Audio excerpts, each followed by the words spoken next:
Hello বন্ধুরা, Mala's gardening হ্যাভেনে আপনাদের সকলকে অনেক অনেক স্বাগত।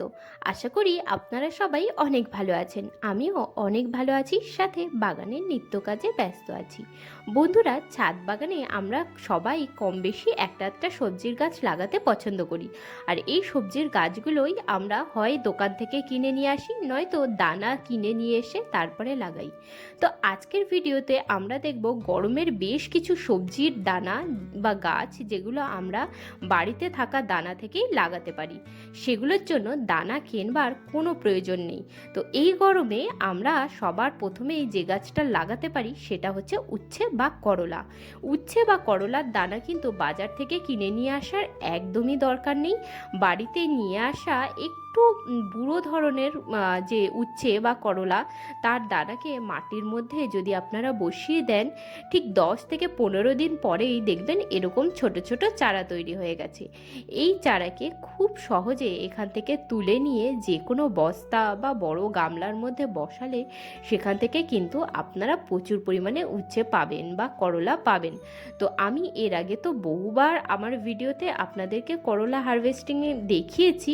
তো এবার পুরনো যে গাছটা শেষ হয়ে গেছে, মানে মরে গেছিলো, তারপরে আবার এই দেখুন নতুন কতগুলো চারা তৈরি হয়ে গেছে। এইগুলো কিন্তু দানা থেকে তৈরি করা না, বাড়িতে যে করলা নিয়ে আসা হয় সেই করলার দানা এখানে ফেলেছিলাম।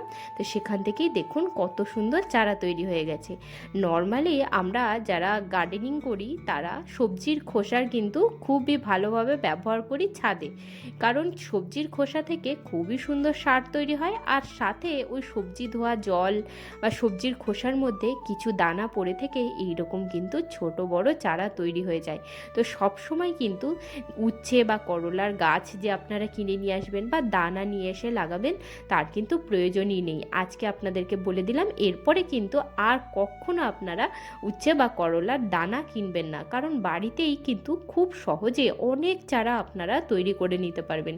কত গাছ লাগাবার দরকার, দেখুন আমি একটা করলার দানা বসিয়েছিলাম, সেখান থেকে প্রায় 7-8টা গাছ হয়ে গেছে। তো 7-8টা গাছ লাগাবার জন্য 7-8টা বেডের প্রয়োজন। তত তো আমার কাছে বেড নেই, অন্তত এই 3টে গাছকে এই ফ্ল্যাট বেডের মধ্যে বসাচ্ছি। এবার আপনারাও বলবেন যে ফ্ল্যাট বেডে কি এই গাছ হবে? না, অবশ্যই হবে। এর আগেও আপনাদেরকে দেখিয়েছিলাম করলার গাছ কিন্তু আমি এই বেডেই লাগাই, আর খুব সুন্দর ফলন হয়। মাটিটাকে সুন্দর করে কিছুদিন আগে ঝুরঝুরে করে ভালো করে রোদ্দুর খাইয়ে নিয়েছি, তারপরে এর মধ্যে কম্পোস্ট মিশিয়ে নিয়েছি আর কিছুটা খড়। আর এই যে সামনে দেখতে পাচ্ছেন, এটা কিন্তু পটলের গাছ। পটলের গাছও কিন্তু আপনারা পটলের দানা থেকেই লাগাতে পারেন। এর আগে ভিডিওতে আমি আপনাদেরকে দেখিয়েছিলাম দানা থেকে চারা তৈরিটা। তো আজকে এইখানে দেখুন আরও একটা গাছ আমি লাগিয়ে নিয়েছি। এখানে যে গাছটা বড় হবে তারপরে এখান থেকে একটা নেটের সাহায্যে বাইয়ে দেব। আর আরেকটি যেটা খুবই সহজে আপনারা বাড়িতেই দানা থেকে তৈরি করে নিতে পারেন সেটা হলো শিম গাছ। কিছুদিন আগে শিম নিয়ে আসা হয়েছিল, যেহেতু অনেক শিম নিয়ে আসা হয়েছিল তো বেশ কিছু শিম পচে গিয়েছিল। তো সেই শিমগুলোকে এইখানে বেডের মধ্যে ছড়িয়ে দিয়েছিলাম। তো সেই দানা থেকেই দেখুন কতগুলো চারা তৈরি হয়েছে। আরও বোধহয় কিছু চারা বার হবে, কারণ সমস্ত দানাই দেখছি সুন্দরভাবে জার্মিনেট হয়েছে। যাই হোক, এতগুলোকে তো রাখবো না, তবে 2-3টে গাছ এখানে বড় করতে পারবো। দেখুন অনেকগুলো চারা হয়েছে। তো এই লাইনে আপনাদেরকে দেখালাম উচ্ছে গাছ, পটল গাছ আর শিম গাছ। বাড়িতে নিয়ে আসা একটু বড় সাইজের বা দানা শক্ত হয়ে যাওয়া বরবটি থেকে কিন্তু বরবটির গাছ আপনারা লাগিয়ে নিতে পারেন। দেখুন এই যে বরবটির গাছটা দেখতে পাচ্ছেন, এটি হলো আমার যে পুরনো বরবটির একটা গাছ হয়েছিল তার দানা থেকে শুকনো করে এই গাছটা আমি কিন্তু তৈরি করেছি। গাছটা বেশ ভালো বেয়ে বেয়ে উঠছে, কিন্তু গাছটা এখনো ঝোপালো হয়নি। কিছুটা 2-3বার 2G 3G পিঞ্চিং করে দেওয়ার পরে ওই গাছটা ভালোই ঝাঁকড়া হয়ে উঠবে। আর এইদিকে দেখুন, এটি হচ্ছে কুমড়ো গাছ। কুমড়ো কিন্তু আমাদের সকলের বাড়িতেই কম বেশি আনা হয়, রান্না হয়। আর কুমড়োর কিন্তু দানা আপনারা সংরক্ষণ করে রাখতে পারেন, আর এইভাবে কুমড়ো শাক লাগিয়ে খেতে পারেন। আর দেখুন এখানেও একটা দানা পড়েছিল মাটির মধ্যে, সেখান থেকেও একটা চারা তৈরি হয়েছে। তো এই চারাটা আরেকটু যেই 2টো পাতা বার হয়ে যাবে, সাথে সাথে আমি এখান থেকে তুলে নিয়ে বড় জায়গাতে বসিয়ে দেব। তো থেকে 1.5 মাসের মধ্যে ফার্স্ট শাক হারভেস্টিংয়ের জন্য রেডি হবে। আমি কিন্তু কুমড়ো শাক খেতে খুবই ভালোবাসি, তাই জন্য আমি মাঝে মধ্যেই এই রকমের ছোট চারা যেখানেই হয় সেখান থেকে তুলে নিয়ে বেডের মধ্যে বসাই। আর সব থেকে বড় কথা, আর আমাদের সকলের বাড়িতে যেটা প্রয়োজনে আসে সেটা হচ্ছে লঙ্কা। লঙ্কার গাছও সাধারণত আমরা বাজার থেকে চারা কিনে নিয়ে এসে বসাই, কিন্তু লঙ্কার কিন্তু আর চারা কিনে নিয়ে এসে বসাবার দরকার নেই, কারণ বাড়িতে যে শুকনো লঙ্কা আমরা ব্যবহার করি খাওয়ার জন্য, সেই শুকনো লঙ্কার দানা থেকেই আপনারা মাটির মধ্যে যদি দানাকে ছড়িয়ে দেন তো চারা তৈরি হবে। আর সেই চারাকেই আপনারা সুন্দর করে যদি বেড তৈরি করে বসান, এরকমই গাছ হবে আর সুন্দর কিন্তু লঙ্কা সেখান থেকে আপনারা পাবেন। তো লঙ্কা গাছে খুবই জরুরি, সবার প্রথমেই লঙ্কা গাছ চেষ্টা করে সোজা ওঠার, কিন্তু সোজা একটা ডাল যদি বাড়ে তাহলে কিন্তু ভালো হবে না। তো তাই জন্য ডগাটাকে পিঞ্চিং করে দেবেন, তারপরেই দেখবেন এরকম পুরো ঝোপালো হয়ে উঠবে আর প্রচুর লঙ্কা হবে। লঙ্কা গাছ কিন্তু অনেক দিন বাঁচে, 2 থেকে 3 বছর একটা লঙ্কা গাছ থেকে কিন্তু লঙ্কা পাওয়া যায়। এরপরে যে সবজিটার কথা বলছি সেটা হলো টমেটো। এই শীতকালে টমেটো তো খুবই সস্তা, বাজারে 10 টাকা কেজি আমাদের এখানে পাওয়া যাচ্ছে। আজকে দেখলাম 2 কেজি 15 টাকা। কিন্তু টমেটোর গাছও কিন্তু আমরা কিনে দানা না কিনে বাড়িতেই লাগাতে পারি। বাড়িতে আমরা যে লাল টমেটোগুলো খাই তার দানাকেই যদি মাটির মধ্যে ছড়িয়ে দিতে পারি তাহলে সেখান থেকেই কিন্তু খুবই সুন্দর টমেটোর গাছ হবে। দেখুন আমি এবছর একটা টমেটোর গাছও কিন্তু কিনিনি, সমস্ত বাড়ির দানা, সবজি খেয়ে যে মাটির মধ্যে সবজির খোসা, সবজি ধোয়া জল পড়ে সেখান থেকে প্রচুর চারা হয়েছিল, আর কিছু চারা তার মধ্যে আমি লাগিয়েছিলাম।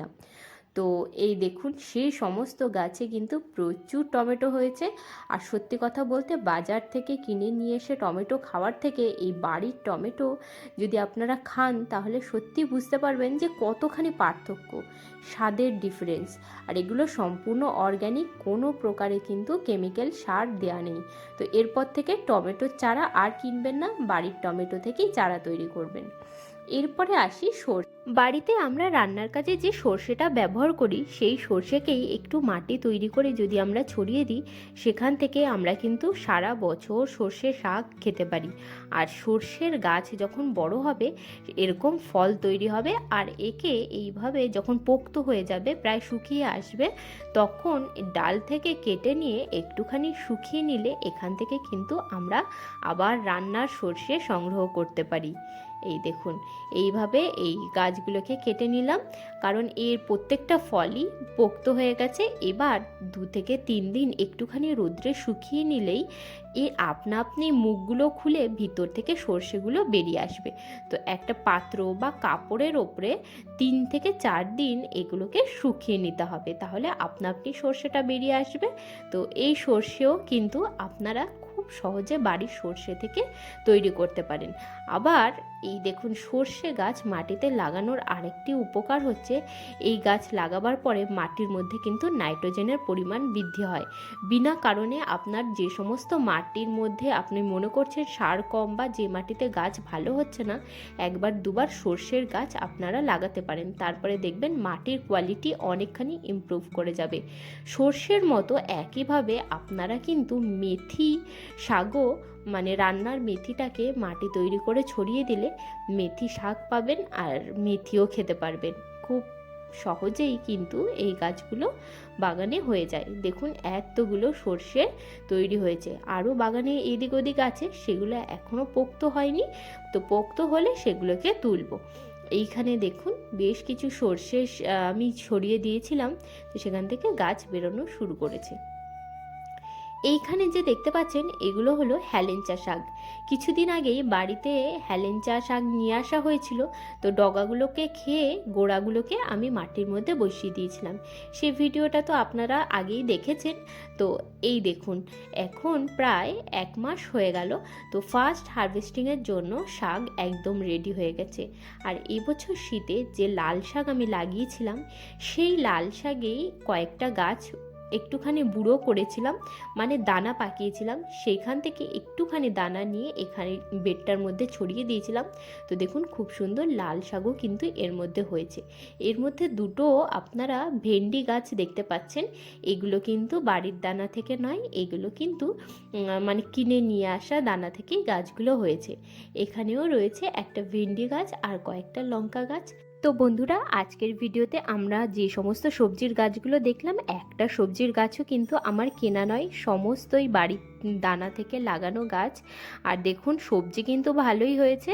আপনারাও চাইলে খুব সহজে বাড়িতে এইভাবে সবজির গাছ লাগিয়ে খেতে পারেন। আর বাড়িতে তৈরি সবজির স্বাদ কিন্তু সত্যিই অসাধারণ। আজকের মতন ভিডিওটা এখানেই শেষ করছি। দেখা হচ্ছে আপনাদের সাথে আবার পরের ভিডিওতে। আপনারা সবাই ভালো থাকবেন, সুস্থ থাকবেন। আর যদি ভিডিওটি ভালো লাগে তবে চ্যানেলটিকে সাবস্ক্রাইব করে আমার পাশে থাকবেন। আজকের মতন এইটুকুই। টাটা বন্ধুরা।